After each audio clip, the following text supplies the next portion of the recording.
కనీస మద్దతు చట్టబద్ధత కల్పించంటే ఇంతవరకు స్పందన లేదని చెప్పంటున్నా. వీళ్ళు మీరు కూడా ఏదైతుందో తెలంగాణ రాష్ట్రంలో కాంగ్రెస్ ప్రభుత్వం వచ్చింది ఏం చేసింది ఆశ్చర్యమే అంటున్నా నేను.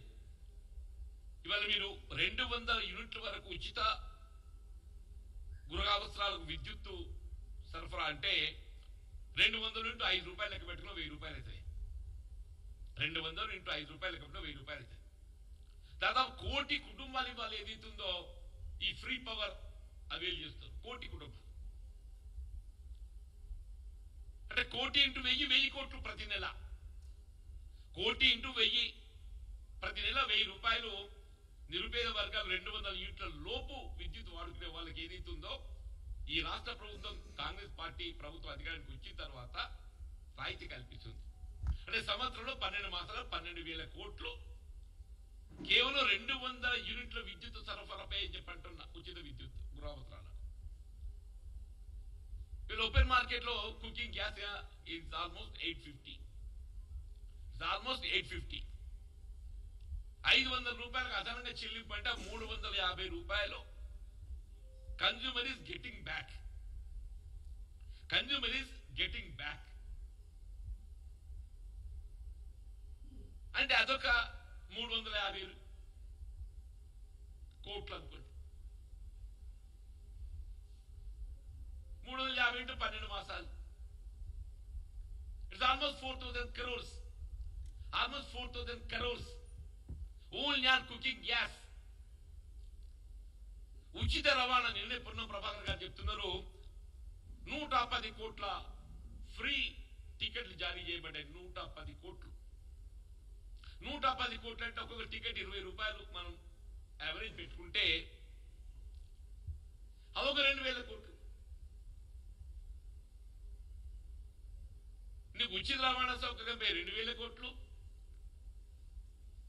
కుకింగ్ గ్యాస్ సబ్సిడీ మీద ఒక 4,000 కోట్లు సంవత్సరానికి, ఫ్రీ పవర్ మీద 12,000 కోట్లు.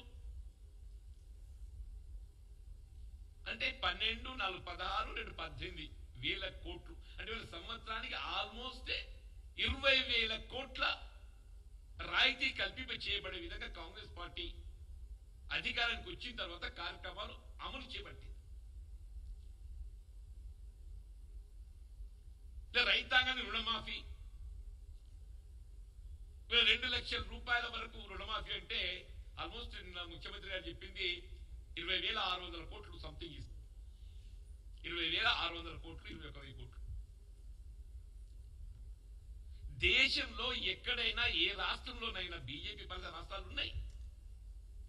మీరు బీజేపీ పాలిత రాష్ట్రాలలో ఎక్కడైనా రుణమాఫీ అమలు చేస్తున్నారా?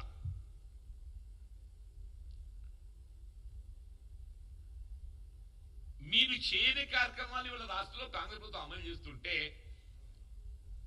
ప్రభుత్వంగా రైతుకు అండగా నిలవాలనే భావన తపనతో ఏదైతుందో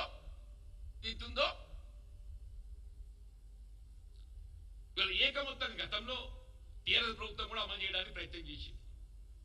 అలాంటి విడతల వారీగా చేయడంతో ఏమైపోయింది, అది వడ్డీ మాఫీగా సరిపోయింది. బట్ టుడే ఏకమొత్తంగా అమలు చేయడంతో ఏదైతుందో రైతుకు వడ్డీ భారం లేకుండా కార్యక్రమం అమలు చేస్తుంటే మరి భారతీయ జనతా పార్టీ మేము కూడా ఏదో మాట్లాడుకుంటే ఎట్లుంటది, మేము ఎక్కడ కూడా కలబడకుంటే అయిపోతున్నాం చెప్పి అనుకుంటే ఇట్లనే మేము ఇంకెన్నికల్లో ఇతర కార్యక్రమాలు కూడా పేర్కొన్నాం. డెఫినెట్లీ ఇవాళ అమలు చేస్తున్న కార్యక్రమాలకు తోడు ఎన్నికల ప్రణాళిక ఇతర కార్యక్రమాలు పేర్కొన్నాం.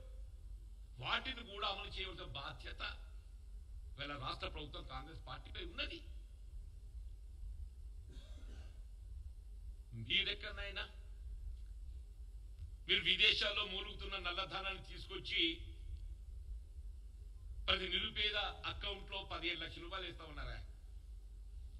విదేశాల్లో మూలుగుతున్న నల్లధనాన్ని తీసుకొచ్చి నిరుపేద అకౌంట్ లో 15 లక్షల రూపాయలు వేస్తామని చెప్పారు.